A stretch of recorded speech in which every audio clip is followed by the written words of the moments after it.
Abra sua Bíblia lá comigo no livro de Atos, capítulo 8. Atos, capítulo 8. Glória a Deus, meu querido. Nós estamos aí caminhando pelo livro de Atos. Então, que você consiga, de fato, meu querido, tirar o maior proveito desse momento que estamos propondo aqui, estudando domingo após domingo o livro de Atos. Uma clara referência àquilo que nós precisamos fazer como seguidores de Cristo. Nós somos chamados a conhecer a Cristo e fazer Cristo conhecido. Esse é o chamado de todo cristão. Esse é o propósito do cristianismo. E aqui nós vemos de forma clara, nós vemos aqui de forma prática essa ação através da vida dos apóstolos, através da vida dos discípulos ali de Jesus Cristo. E é essa essência que nós precisamos buscar. No meio do caminho da igreja, no meio da história da igreja, você vai ver que isso foi sendo deixado de lado. Muitos interesses, muitas situações políticas e aí uma série de coisas que não é para esse momento, mas vão influenciando diretamente a igreja. E a igreja, então, ao invés de assumir o seu papel de conhecer Cristo e anunciar Cristo, acaba se perdendo aí entre tantas outras coisas. Como nós temos buscado ser uma igreja bíblica, uma igreja cristocêntrica, é fundamental nós entendermos isso e tomarmos esse caminho de seguir a essência. Nada mais claro e nada mais produtivo do que conhecermos e estudarmos os livros de Atos. Amém? Querido, então, Atos capítulo 8, nós vamos ler alguns versículos, acompanhem comigo aí. Vai dizer assim: E Saulo consentia na sua morte.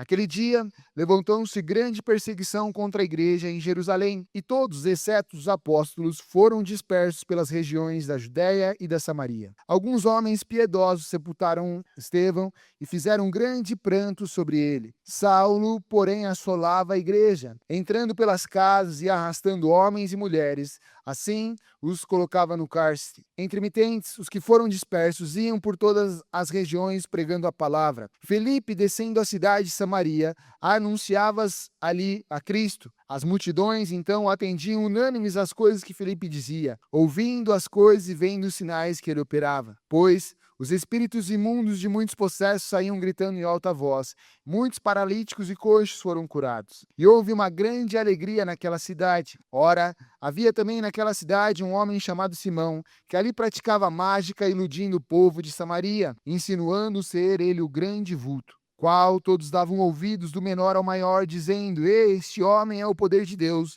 chamado Grande Poder. Aderiram a ele porque havia muitos que ele iludira com suas mágicas. Quando, porém, começaram a ouvir e entender aquilo que Felipe pregava a respeito do reino de Deus e a respeito do nome de Cristo, muitos iam sendo batizados, tanto homens quanto mulheres. O próprio Simão abraçou e foi batizado, e acompanhava Felipe de perto, observando extasiado os sinais e as grandes maravilhas que eram praticadas. Ouvindo os apóstolos a respeito daquilo que acontecia em Samaria, desceram de Jerusalém, ali Pedro e João, os quais oraram pelas pessoas para que ali recebessem o Espírito Santo, porque ainda não havia descido sobre nenhum deles, somente haviam sido batizados em nome do Senhor Jesus. Então, impunham suas mãos e recebiam estes o Espírito Santo. Vendo, porém, Simão que, pelo fato de impor os apóstolos as mãos, era concedido o Espírito Santo, ofereceu-lhes dinheiro, propondo: Ei, concedei-me também a mim este poder, para que aquele que eu colocar as minhas mãos também receba o Espírito Santo. Pedro, porém, lhe respondeu: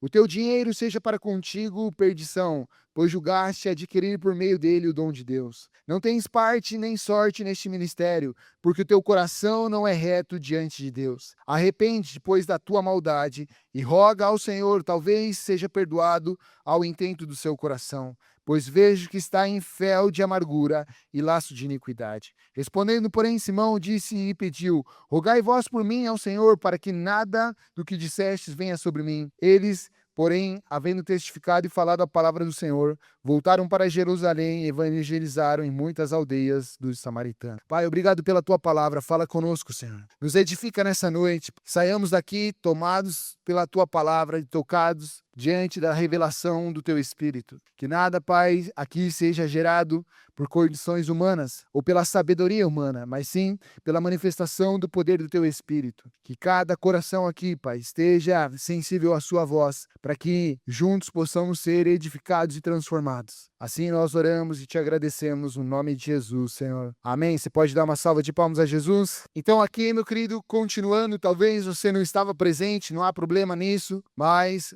continuando então, meu querido, a sequência, nós vimos no capítulo 7, Estevão sendo apedrejado, morrendo ali, apedrejado, acusado injustamente de blasfemar, de falar coisas contrárias a Deus, de denegrir o nome de Deus, né? Acusado ali então pelos sacerdotes, pelos homens religiosos daquela época, com falsas testemunhas, Estevão foi apedrejado. E aqui nós vemos no início uma sequência desse capítulo 7, aonde aqui nós vemos já claramente Saulo aparecendo. Saulo, que posteriormente se tornará Paulo, você vai ver na sequência dos próximos cultos. Mas aqui nós vemos já uma introdução a respeito de Saulo, para compreendermos e entendermos quem era este homem que foi transformado pela glória de Deus. Aqui nós vemos então ele já ali assumindo o seu papel de perseguir a igreja, de ir atrás daqueles que falavam a respeito de Jesus Cristo. E quando nós começamos a ler aqui esses versículos,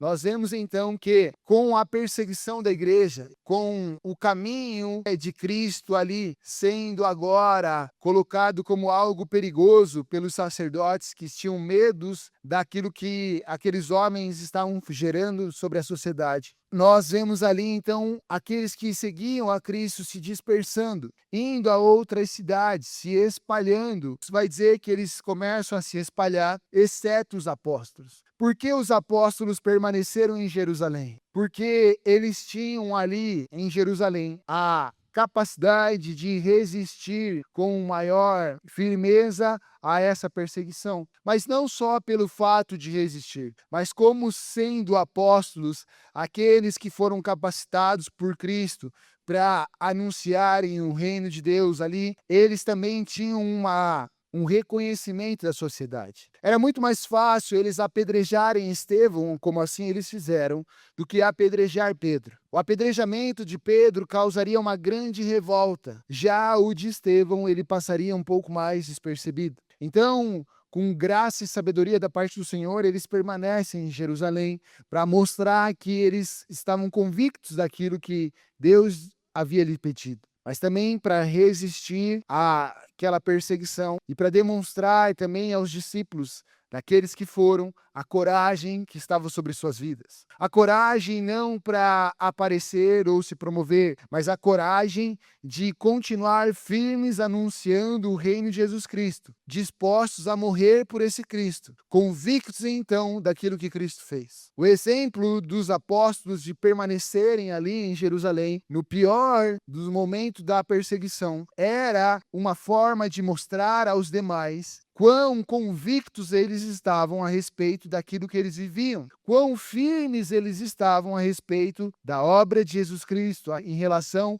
ao que Cristo fez e o que Cristo anunciou. Quando nós olhamos para nosso dia a dia, eu e você, nós não sofremos a perseguição que esses homens sofreram. Eu e você, meu querido, não passamos nem um pouquinho perto do que eles passaram. Foram presos, levaram inúmeras chicotadas, ali cumprindo o rito que era de punição, o chicotamento. Mas esses homens permaneceram. Muitas vezes, meu querido, eu e você, por muito, mas muito menos, nós começamos a ficar em dúvida daquilo que Cristo representa em nossas vidas. Esses homens estavam tão convictos que estavam dispostos a morrer por Cristo, que estavam dispostos a perderem a sua vida para continuar vivendo o cristianismo e anunciando Cristo a quem quer que fosse. Por muito menos eu e você, meu querido, deixamos Cristo de lado. Por muito menos eu e você negamos a Cristo. Por muito menos eu e você desacreditamos na obra de redenção de Jesus Cristo. E quando nós lemos isso, meu querido, isso precisa gerar em nós o entendimento e a busca pela coragem que esses homens tinham. E quando nós vamos entender, essa coragem não era gerada por eles. Essa coragem era gerada pelo Espírito de Deus que estava neles. O Espírito Santo gerava isso nesses homens. Com ousadia, você vai ver em muitos momentos, nós já falamos sobre isso nos versículos anteriores. Com ousadia, eles anunciavam o reino de Deus. Essa ousadia, essa coragem gerada pelo Espírito Santo em suas vidas. Muitas vezes eu e você falamos e pensamos, puxa, será que eu falo de Jesus para aquela pessoa? Será que eu faço isso? Será que eu compartilho ali um testemunho, um versículo, uma canção? O que vão pensar, o que vão achar de mim? E agora, se eu disser que estou indo na igreja, o que vão dizer de mim? O que vão pensar a respeito de mim? E agora, se eu tomar um posicionamento de abstenção disso, de sair desse lugar, de sair daquele outro lugar, de tomar um posicionamento de santidade, o que vão pensar a respeito de mim? Sabe, meu querido, e infelizmente, nós vivemos um cristianismo muito raso, diante da convicção de quem era Cristo. Nós vemos um cristianismo muito raso em relação ao entendimento da compra do sangue de Cristo pelas nossas vidas. Esses homens entendiam plenamente de que eles não eram nada sem Cristo. E que para eles, então, morrer era lucro e viver era Cristo. Por isso Paulo vai falar mais para frente sobre isso. É essa revelação e esse entendimento que nos falta, meu querido, muitas vezes. Para que possamos suportar o cristianismo, não como um peso, mas sim como a única opção de nossas vidas. Sabe, meu querido, eu e você, quando entregamos nossa vida a Cristo, quando nós professamos Cristo como nosso Senhor e Salvador, quando nós declaramos Cristo como o Senhor de nossas vidas, nós não temos opção de um plano B ou de um plano C. O único plano que temos é viver para Cristo. Por isso a palavra vai dizer, e Cristo vai dizer, ei, quem quiser vir a mim, negue-se a si mesmo, tome sua cruz e siga-me. Aquele que quiser ganhar a sua vida, perdê-la por causa de Cristo. Essa convicção precisa estar muito clara em nossas vidas. Precisa ser aquilo que move os nossos desejos e as nossas vontades. Quando falamos de coração aqui, nós estamos falando do lugar onde os nossos desejos e vontades são gerados. Aquilo que impulsiona os nossos desejos, aquilo que motiva nossas vontades. Mas muitas vezes, meu querido, pela falta de revelação, pela falta de conhecimento, pela falta de aprofundamento sobre a entrega de Cristo na cruz, nós vivemos um cristianismo de nível raso. Esses homens viram um homem que pregou por 3 anos, operou sinais, prodígios e maravilhas. E tudo quanto ele falava aconteceu. Eles viram esse homem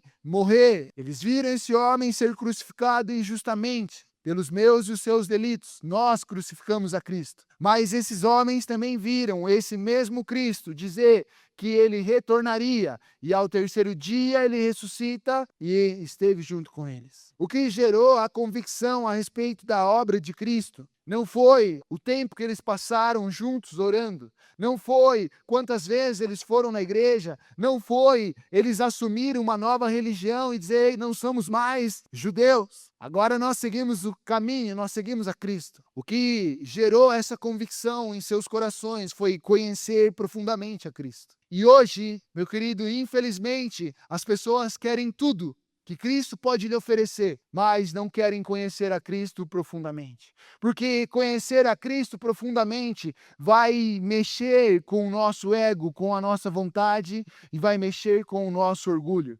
Conhecer a Cristo profundamente fala de uma vida de entrega e de renúncia para que Cristo seja formado em você. Nós queremos aquilo que Cristo pode nos oferecer, os sinais, as maravilhas, os milagres, mas talvez não estamos dispostos a viver aquilo que Cristo tem para nos propor. Os dias de dificuldade, os dias de momentos ruins, os dias de desafios que todos nós passaremos. Mas quando estamos em Cristo, somos mais do que vencedores. Quando estamos em Cristo, podemos suportar as aflições, porque nele somos mais fortes, porque nele somos transformados e porque ele é a nossa esperança, e não as circunstâncias que aqui vivemos. Tem alguém aqui me entendendo que pode dar uma glória a Deus? O fato de lermos que os apóstolos permaneceram em Jerusalém, muitas vezes nos faz seguir essa leitura de uma forma despercebida a um detalhe tão importante. O fato deles permanecerem mostra a convicção que esses homens tinham. Você tem a convicção do Cristo que você segue?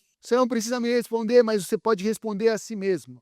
Você tem convicção a respeito do Cristo que você segue? Ou nas adversidades, você já está pensando num plano B, C ou D? Ou nos momentos em que nada está favorável, você está pensando em sair, desistir? Sabe, meu querido, estar inserido numa comunidade local é uma forma de Deus trabalhar na sua vida. É uma forma de Deus aperfeiçoar o meu e o seu caráter. E estar inserido numa comunidade local, estar inserido num grupo, num contexto, numa família, numa igreja, é um agir, é um trabalhar de Deus em nós. E muitas vezes nós vemos pessoas saindo, não de uma comunidade, mas saindo do conhecimento de Cristo, saindo de um aprofundamento e de um trabalhar de Cristo em si, porque não gostaram do que um irmão fez, o que alguém fez ou o que aconteceu nessa comunidade local. Sabe, meu querido, quando esses homens permaneceram, eles permaneceram no olho do furacão. Eles permaneceram no lugar mais improvável para estarem. Qual seria a lógica dos dias de hoje? Qual seria a lógica neopentecostal para esses apóstolos? Ei, os discípulos fiquem aqui em Jerusalém, nós vamos para os lugares afastados. Nós vamos desbravar novos lugares.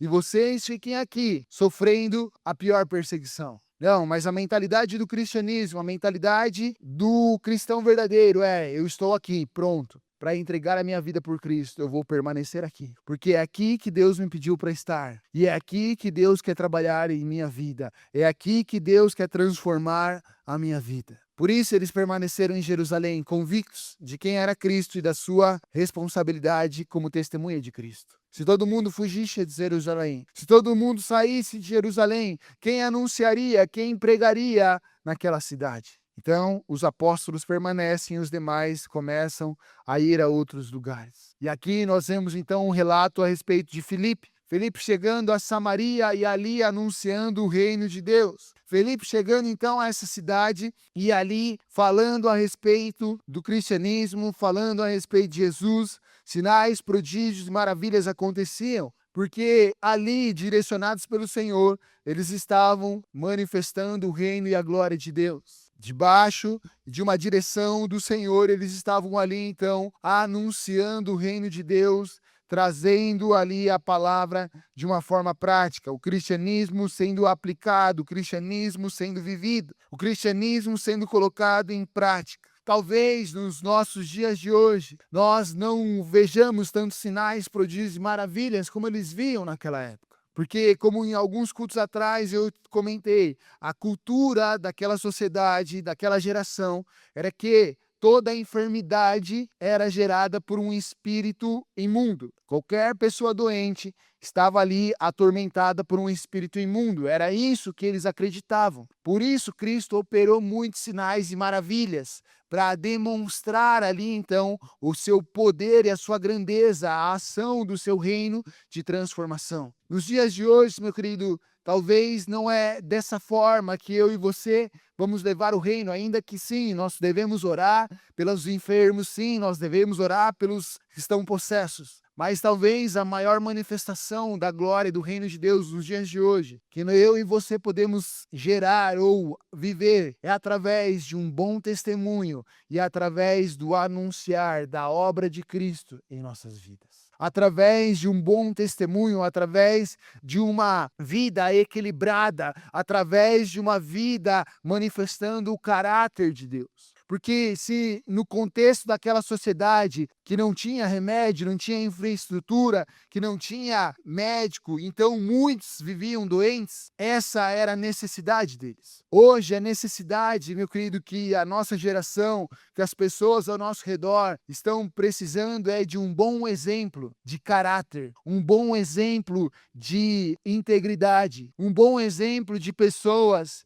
que vivem a verdade do cristianismo, que pregam e vivem aquilo que falam. As pessoas que testemunham a respeito de uma vida coerente. Pessoas que vivem, então, o caráter de Cristo, que manifestam o fruto do Espírito. Quando a gente vai para Gálatas 5 e vai estender a obra da carne e o fruto do Espírito.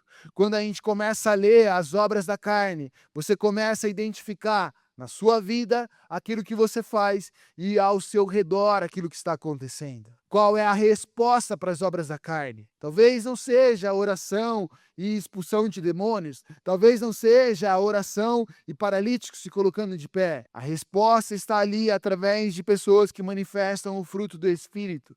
Paz, amor, bondade, longanimidade, benignidade, fidelidade, mansidão, domínio próprio. Quando as pessoas encontram isso em nós, então nós podemos ser uma resposta para a necessidade que elas têm. Semelhante ao que esses homens faziam quando oravam, expulsavam demônios. Quem me compreende aqui pode dar glória a Deus. E por que a igreja não tem sido eficiente na pregação, não tem sido eficiente no testemunhar de Cristo? Porque, infelizmente, as pessoas estão ouvindo a mensagem, uma mensagem água com açúcar, que não confronta o seu caráter, que não confronta as suas atitudes, e que simplesmente suga de Deus aquilo que Deus pode lhe dar, esperando aquilo que Deus pode fazer em sua vida, mas não querem viver como Cristo nos chama para viver. Infelizmente, a igreja tem sido ineficiente nisso, porque as pessoas não querem ser trocadas e transformadas, porque as pessoas muitas vezes não estão dispostas a terem seu caráter transformado e querem viver com Cristo sem transformação e sem mudança de caráter. Mas, meu querido, é isso que a palavra nos ensina. É isso que o cristianismo gera em nós: transformação, mudança. Eu não posso conhecer a Cristo e permanecer do mesmo jeito que eu vivia sem conhecer Cristo. Algo tem que ser transformado em minha vida. Algo tem que ser mudado de dentro para fora. Algo tem que ser gerado de transformação na minha e na sua vida. Por isso, meu querido, nós precisamos entender o que a palavra de fato nos apresenta. E aqui, quando nós vemos Felipe chegando a Samaria, nós vemos Felipe encontrando um cenário de adversidade. Ele está anunciando o reino de Deus. Mas ali havia um homem chamado Simão, do qual nós lemos que ele era um mágico e ele iludia as pessoas. Ele era conhecido como grande poder, então imagina, esse homem, ele fazia muitas coisas. Ele tinha muitas capacidades de iludir e de impressionar as pessoas através de suas artes mágicas. E era muito comum, meu querido, naquela sociedade, naquele período, as pessoas acreditarem nesses homens. Ali, os feiticeiros, mágicos, o termo que normalmente é usado, feiticeiros e mágicos. Mas havia muito, meu querido, esse tipo de situação. E quando Felipe chega neste lugar, então ele encontra uma sociedade que ali já estava sendo enganada. E esse homem não manipulava, enganava essas pessoas simplesmente com o discurso, mas também com algumas ações práticas. E é por isso que Felipe chega ali, então, com sinais, prodígios e maravilhas para demonstrar o poder de Deus para aquelas pessoas. Para que ali elas pudessem ver, então, um Deus atuante. E é por isso que muitas pessoas se rendem a Cristo. O texto vai dizer que à medida que Felipe anunciava o reino, homens e mulheres se voltavam ao reino de Deus e eram batizados em nome de Jesus Cristo. O batismo sendo, então, uma ação de reconhecimento da sua fé em Cristo. O batismo como uma resposta ao reconhecer Cristo como seu Senhor e Salvador. O batismo, em sua essência, como uma resposta de uma nova vida, de uma ação, então, de um novo caminho, de uma nova forma de viver. E quando nós vamos lendo o texto, nós vamos vendo que esse Simão, ele também se rende ao cristianismo. Ele também, então, se volta a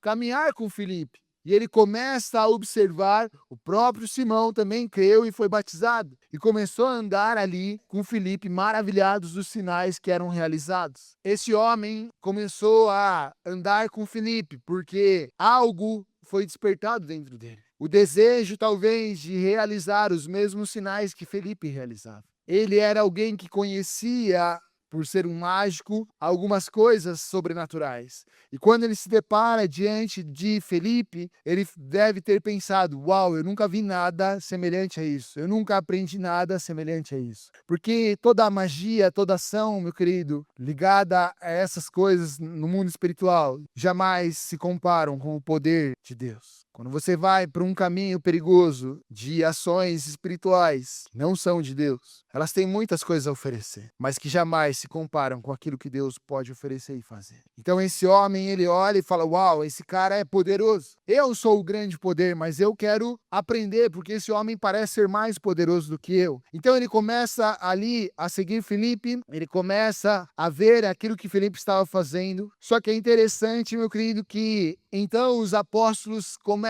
a ouvir um ruído lá em Jerusalém, que Filipe estava pregando em Samaria e que ali muitas pessoas estavam conhecendo a Cristo. Essa, meu querido, foi uma grande resposta da igreja em relação à palavra de Deus. Quando eles saem dos lugares de Jerusalém e começam a ir por outras regiões, ali eles estão dando uma resposta de que o cristianismo, que a vida com Cristo, ela não era limitada somente ao povo de Jerusalém, aos judeus, mas sim que ela era aberta a todos aqueles que crescem em Cristo. E esse é o grande crescimento da igreja. E essa é a resposta, meu querido, que lá na frente nós vamos ver inúmeros debates, Paulo principalmente debatendo com aqueles que acreditavam que o cristianismo era somente para os judeus. Mas aqui nós vemos a oportunidade da palavra ser pregada a todos. E quando Pedro e os demais apóstolos começam a ouvir que em Samaria havia ali um movimento de pessoas sendo batizadas, eles vão até lá. Para quê?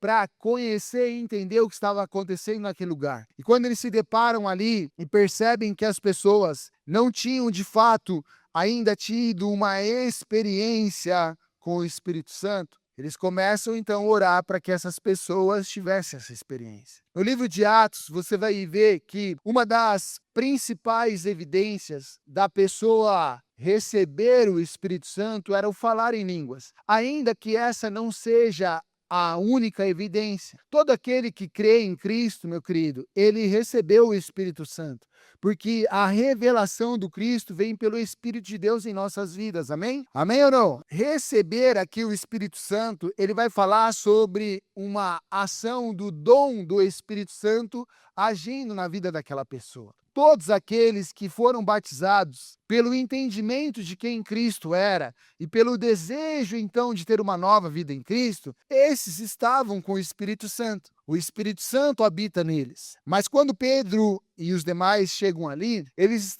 estavam querendo que aquelas pessoas tivessem ali a manifestação do dom do Espírito Santo em sua vida. Por isso eles começam a orar para aquelas pessoas ali entenderem e receberem então uma ação do poder de Deus em suas vidas de uma forma que seria expressada exteriormente, algo que já estava acontecendo em seu interior. Então esses homens chegam ali e começam a orar pelas pessoas. Esse Simão, ele percebendo o que estava acontecendo, ele vem e propõe algo a Pedro para que ele também pudesse orar e as pessoas receberem o Espírito Santo. Versículo 18 vai dizer assim: Simão, vendo que pela imposição das mãos dos apóstolos era dado o Espírito Santo, ofereceu-lhes dinheiro, dizendo: ei, dai-me também este poder, para que sobre quem eu impuser as mãos eu possa receber o Espírito Santo. Sabe o que esse homem estava fazendo? Esse homem estava querendo fazer uma troca com Deus. Esse homem estava querendo comprar algo de Deus. Estava querendo comprar algo que somente Deus poderia fazer, somente o agir de Deus poderia realizar. Esse homem estava então negociando as coisas de Deus. A ação do Espírito Santo era algo de Deus, então ele estava tentando negociar a ação de Deus. Muito semelhante a uma pessoa que você conhece. Talvez a pessoa que você mais conheça, você.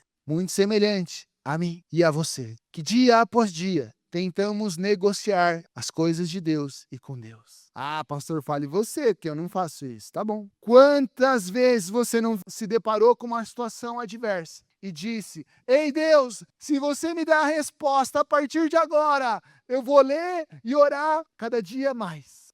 Ei Deus, se você me der uma saída, então eu vou mudar a minha vida. Ei Deus, se você fizer isso, eu te dou aquilo. Ei Deus, se você me mostrar o que eu preciso fazer, então eu vou te servir. O mesmo pensamento de Simão, de tentar negociar com Deus e as coisas de Deus. Inconscientemente, muitas vezes, nós fazemos isso, dia após dia, tentando comprar de Deus algo que é gerado por Deus em nossas vidas. Tentando manipular a Deus através de nossas ações, através de nossas emoções, através daquilo que nós estamos passando. Nós tentamos manipular ou comprar a Deus, igualzinho Simão estava fazendo. Só que Simão estava propondo para os apóstolos, que ali estavam sendo esse caminho da ação do Espírito Santo. Mas muitas vezes eu e você fazemos isso com Deus. Fazemos isso. Deus, então eu vou lá na igreja, eu vou ajudar, eu vou servir, eu vou fazer isso, eu vou fazer aquilo. Então o Senhor cuida da minha vida. Deus, então eu vou ajudar lá, eu vou fazer aquilo lá. Daí o Senhor me responde. Estamos comprando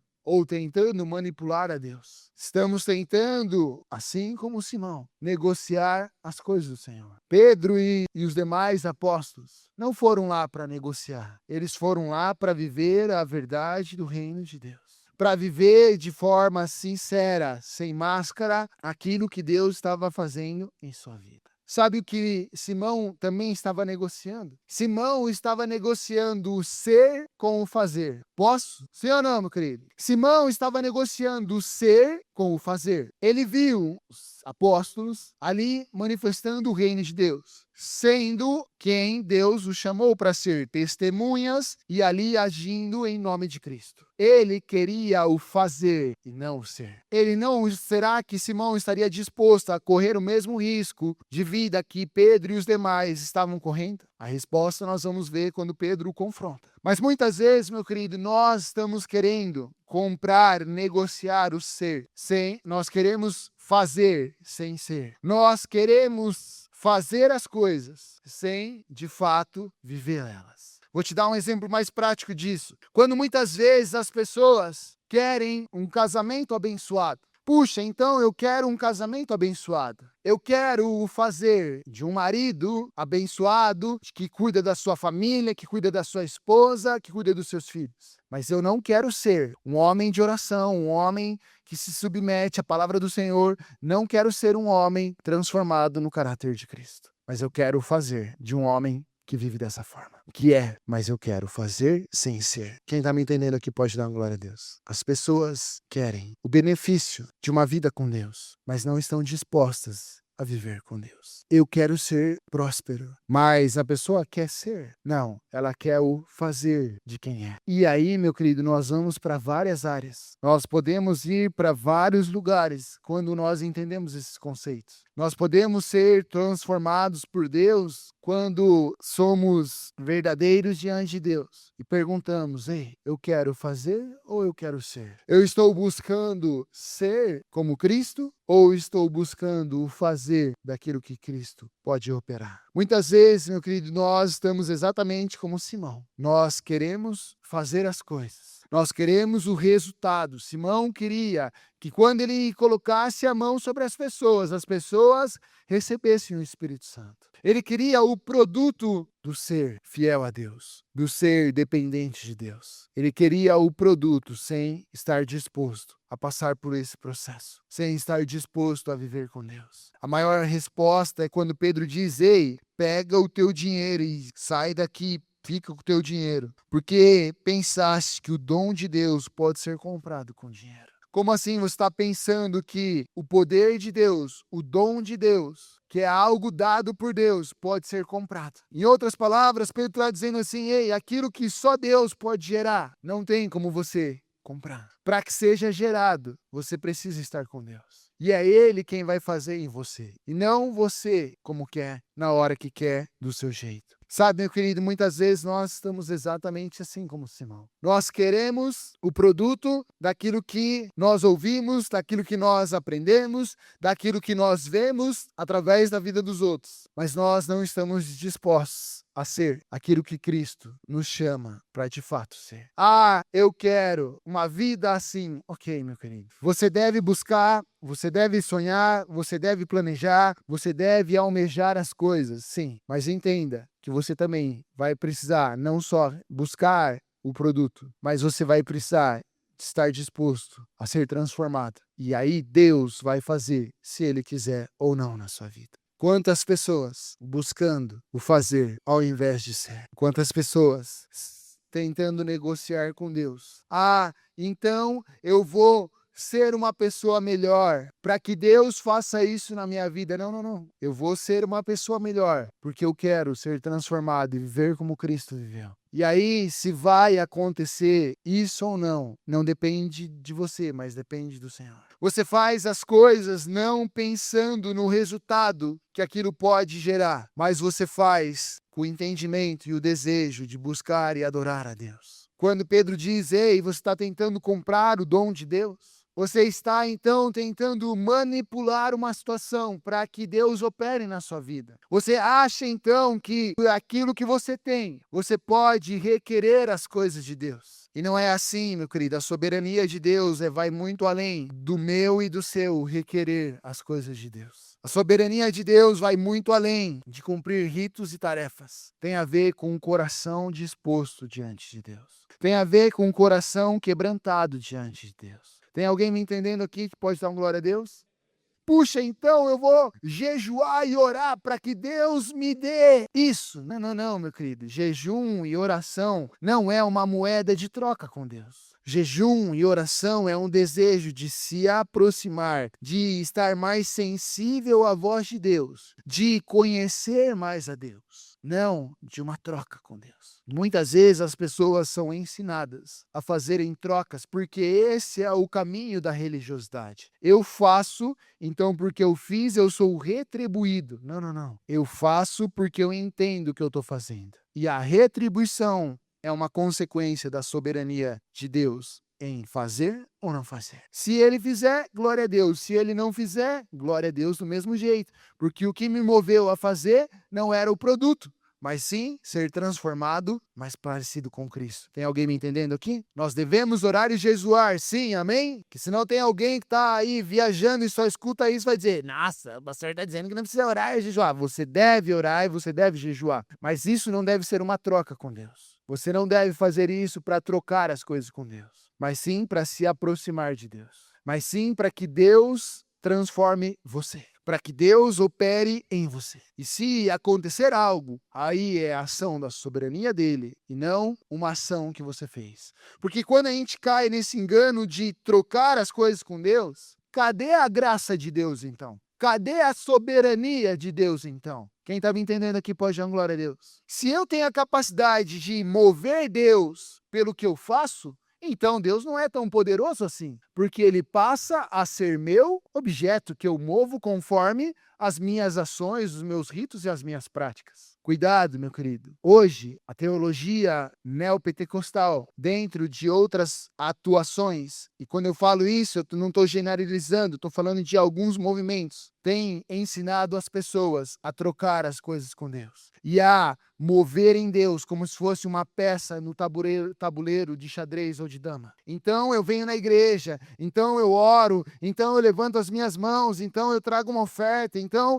eu trago recurso para a casa de Deus, então eu movo Deus do ponto A e coloco ele no ponto B para fazer a minha vontade. Por quê? Porque Deus, ele é fiel, ele é justo e o que eu fiz, ele vai ter que fazer. Não é isso que a Bíblia nos ensina. Não é aí que a soberania de Deus está. Nós fazemos porque queremos estar com ele, porque queremos ser mais parecidos com ele, porque queremos ser transformados por ele. E o que ele vai fazer não depende do que eu faço, mas sim é a soberania e a vontade dele sendo estabelecida. Aí as pessoas se frustram. Por quê? Porque elas fazem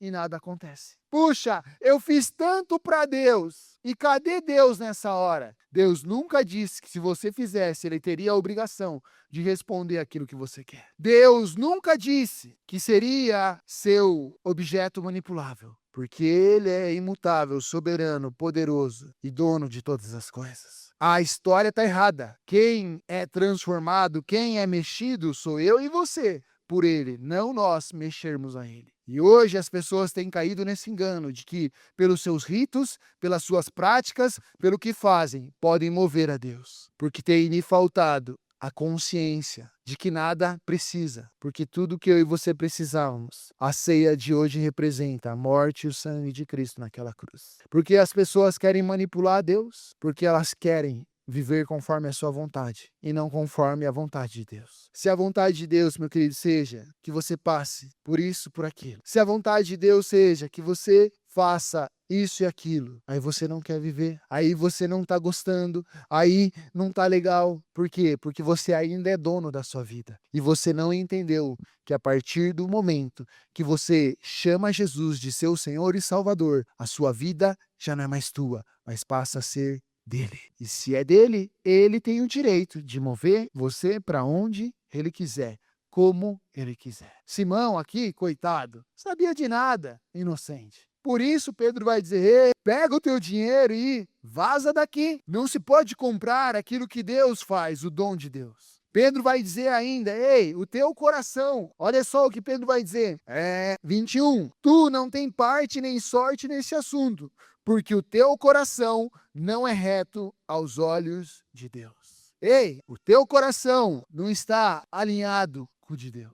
Sabe o que ele está dizendo? Os teus desejos e as tuas vontades não estão alinhadas com a vontade e o desejo de Deus. Você está querendo pôr as mãos e as pessoas serem cheias do Espírito, porque você quer demonstrar poder, porque você quer continuar ainda sendo o mágico que você era. Mas isso nada tem a ver com Deus. Nós estamos aqui para servir, não para se aparecer. Nós estamos aqui correndo risco de vida, não buscando status. Então, Pedro vem e confronta a origem das ações de Simão, que estavam enraizadas em seu coração. E é por isso que a Bíblia vai nos dizer que aquilo que está em nosso coração demonstra o que valorizamos. Aonde está o nosso tesouro, ali também está o nosso coração. É por isso que o meu e o seu coração, o meu, o seu desejo, precisam ser os desejos de Deus. É por isso que nós precisamos entender que quando Cristo passa a ser nosso Senhor, nós já não vivemos mais pelos nossos desejos e vontades,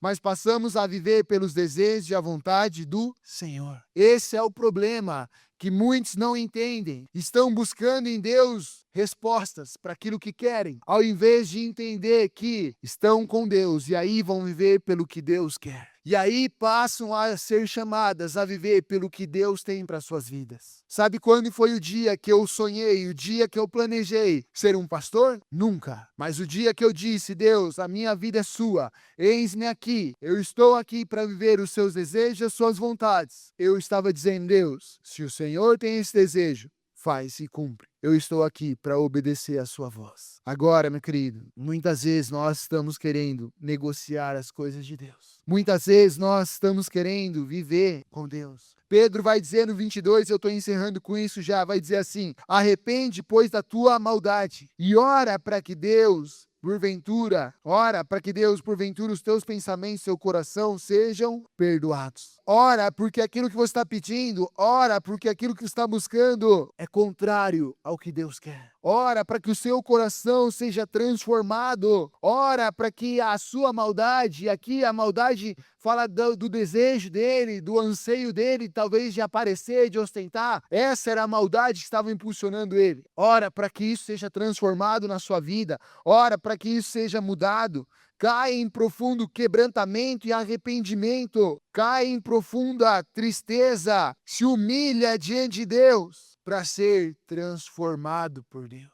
Era isso que Pedro estava dizendo a ele. Ora, para que as coisas dentro de você sejam transformadas. Ora, para que você caia em quebrantamento, em arrependimento, e Deus transforme os seus desejos, as suas vontades, o seu coração. Sabe, meu querido, é isso que eu e você precisamos buscar, dia após dia. É isso que eu e você precisamos buscar, dia após dia. Quando estamos lendo a palavra, quando estamos orando, quando estamos jejuando, quando estamos aqui congregando, quando estamos reunidos, esse tem que ser o desejo de que sejamos quebrantados e transformados por Deus, para que o nosso coração viva de acordo com os desejos e as vontades do coração de Deus, para que a nossa vontade, os nossos desejos sejam deixados de lado, para que de fato possamos viver aquilo que Deus tem para a nossa vida. Para que possamos viver conforme Cristo tem para nós. Só que muitas vezes, meu querido, é difícil. É difícil porque nós caímos no engano da religiosidade. Nós caímos no engano, meu querido, dos falsos ensinamentos de que nós podemos manipular Deus, de que nós podemos comprar a Deus e que Deus tem que obedecer a tudo aquilo que nós queremos. Que Deus tem que fazer aquilo que é o nosso querer. Não nos sujeitamos à soberania de Deus. Não nos deixamos ser guiados pelaquilo que Deus tem para nossas vidas. Sabe, Deus quer transformar o meu e o seu caráter. Deus quer transformar o meu e o seu coração. Deus quer transformar o nosso ser. Deus quer transformar nosso caráter, semelhante ao dele. Só que as pessoas estão querendo o fazer, o produto, as coisas aparentes. E se esquecem que começa aqui dentro. Pedro, em uma das suas respostas a Simão, está dizendo assim: ei, você acha que o dom de Deus é dado a qualquer um? Isso exige caráter. Isso exige um posicionamento, uma postura. Isso exige um ser. Mas Simão só queria o fazer. Talvez ele não entendia, mas ele queria aquilo. Muitas vezes, meu querido, exatamente como eu e você, nós só queremos e esquecemos que Deus quer fazer sem nós. Simão olhou algo legal. Uau, esses caras vêm aqui, colocam a mão sobre as pessoas e algo acontece com elas. Eu também quero isso. Mas ele não entendia o que aqueles homens passaram. Talvez ele jamais estaria disposto a viver como aqueles homens viviam. Num mundo de aparência que nós vivemos, no mundo de enganação que nós vivemos, esse é o caminho perigoso que nós temos seguido. E é por isso, meu querido, que nós vamos voltar à palavra, conhecer a palavra, sermos transformados, confrontados pelo Espírito do Senhor, para não cairmos nesse engano. Cada vez mais, meu querido, as pessoas serão enganadas. E elas serão enganadas porque elas estão preocupadas com o fazer ao invés do ser. Meu papel como um pastor, meu querido, para terminar de vez? Não é fazer imagens. E por isso você não me verá fazendo imagens. Imagens disso, daquilo, o pastor que posta nas redes sociais, o pastor popstar, o pastor não sei o quê. Não é esse o meu chamado. Não é isso que Deus, essa não é a minha essência. Nada contra quem faz isso. Cada um sabe as suas motivações. Mas eu não sou esse. Eu preciso ser. Esse fazer, meu querido, será consequência de quem eu sou. Se Deus assim quiser ou não. O que eu preciso é ser. Então, talvez você não me veja sendo pastor popstar, mas você vai me ver sendo o pastor íntegro, o pastor correto, o pastor que vai tentar ser o mais justo possível, que faz o seu melhor com aquilo que tem em suas mãos. Esse é meu papel. Esse é o meu ser. Só que tem muitas pessoas sendo enganadas porque elas vêm e ao verem o fazer, elas acham que esse é o correto. Vamos lá, meu querido. Chega duas pessoas agora na igreja aqui, ó. Um chegou, chinelo arrebentando, sabe quando o teu chinelo fica arrebentando que você tem que ficar empurrando ou pôr o prego embaixo? Chega lá, camiseta surrada, bermuda rasgada, entra na porta. O outro chega com um carro zero, todo engravatadinho, dá pra sentir o perfume dele de longe, ele entra. Sabe o que